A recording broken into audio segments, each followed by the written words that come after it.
নমস্কার বন্ধুরা, বৃক্ষভূমি চ্যানেলে আপনাদের সকলকে স্বাগত জানাই। তো বন্ধুরা, আজকে আমি আপনাদের দেখাবো এই যে দেখুন রেন লিলির বাল্ব আপনারা ছাদ বাগানে কীভাবে বা টবে কীভাবে লাগাবেন সেই পদ্ধতি আজকে আমি আপনাদের দেখাবো। এই যে দেখুন, এগুলি হচ্ছে গ্যান্ডিফ্লোরা ভ্যারাইটির রেন লিলি। এই যে দেখুন প্যাকেটে লেখাই আছে গ্যান্ডিফ্লোরা। বন্ধুরা, যে নর্মাল ভ্যারাইটির যে রেন লিলি সাধারণত পাওয়া যায় সেইগুলো আমার কাছে অলরেডি এই দেখুন কী অবস্থা। এই যে দেখুন,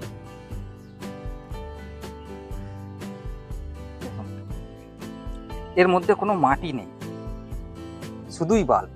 দেখুন, কোনো মাটি নেই। মাটি নেই বলতে যতটুকু গায়ে লেগে আছে শুধু ততটুকুই, তাছাড়া এতে আর কোনো মাটি নেই, বাদবাকি পুরোটাই শুধু বাল্ব। তো এগুলো এখন সাইডে থাক। তো এই যে এই বাল্ব কিভাবে লাগাবেন তো চলুন দেখে নেওয়া যায়। তো এই যে দেখুন মাটি আমি কিছুটা নিয়েছি।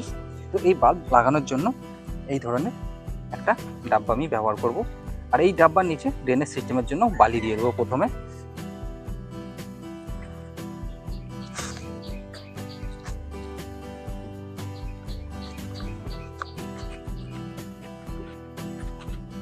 এই যে বন্ধুরা দেখুন, দেখুন বন্ধুরা একটা বালির লেয়ার দিয়ে দিলাম।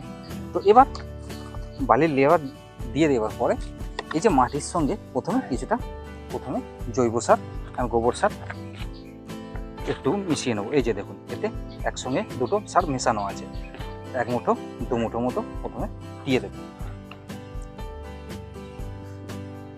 দেওয়ার পরে এই মাটিটা ভালো করে মিক্স করে নেব।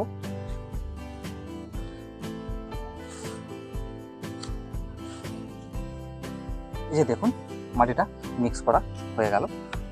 মিক্স করার পর প্রথমে মাটিটা ভরে নেব।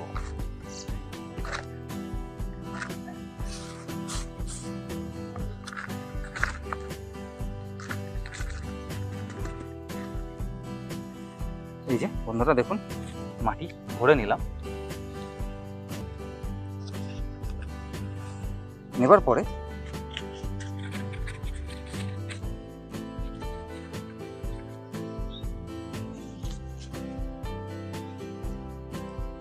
এই যে ঠিক মাঝ বরাবর একটা বাল্ব এই পাত্রের মধ্যে বা এই ডাব্বার মধ্যে আমি লাগিয়ে দেব। দেখুন বাল্বের উপরি ভাগটা কিন্তু মাটির উপরে আছে, মানে এই যে এতটা পর্যন্ত মাটির নিচে থাকবে, এইখান থেকে এই উপরটা পর্যন্ত ওটা মাটির উপরে থাকবে। তো বন্ধুরা দেখুন, তো এরকম পাত্র আমি আর একটা নেব, তাতেও এই বাল্বটাই আমি লাগাবো, কেননা দুটো বাল্ব দুটো আলাদা কালার হতেও পারে, যাতে পরবর্তী সময়ে এই আলাদা কালার আমাকে নতুনভাবে আলাদা করতে সমস্যা না হয়, সেই জন্য আমি আলাদা আলাদা লাগাবো।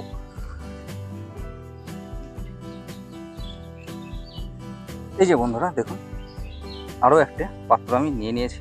তো এই পাত্রের মধ্যেও এই বাল্বটিকে ঠিক একইভাবে কিছুটা উপরের দিকে রেখে লাগিয়ে দেব। এই যে দেখুন দুটো বাল্ব লাগানো হয়ে গেল। তো এতে শুধু এবার জল দিয়ে দেব।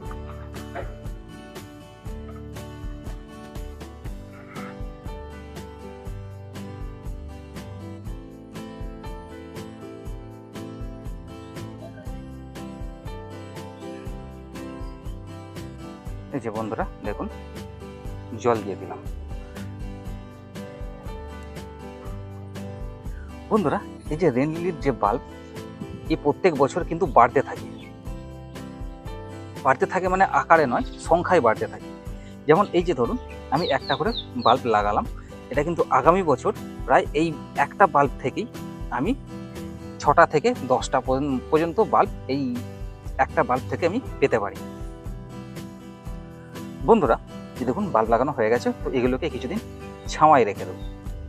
তো বন্ধুরা এই ছিল আজকের ভিডিওটি ভালো লাগলে চ্যানেলটি অবশ্যই সাবস্ক্রাইব করে রাখবেন, আর এই রেন লিলির পরবর্তী আপডেট পেতে চ্যানেলটি অবশ্যই সাবস্ক্রাইব করে রাখবেন, কেননা এই পরবর্তী আপডেট যাতে আপনি মিস না করে ফেলেন।